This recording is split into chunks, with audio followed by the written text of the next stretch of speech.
भगवान श्री कृष्ण जब माता देवकी और पिता वसुदेव को कंस के चंगुल से छुड़ाने गए, तब उनकी उम्र 14 वर्ष थी।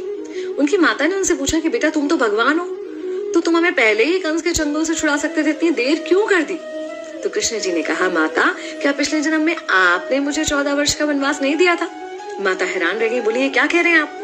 तब कृष्ण जी ने बताया कि पिछले जन्म में मैं राम था और आप थी माता कैकेयी, और आप ही ने मुझे 14 वर्ष का वनवास दिया था, और कर्म फल से कोई नहीं बच सकता माता, इसलिए आपको 14 साल का ये दुख सहना पड़ा।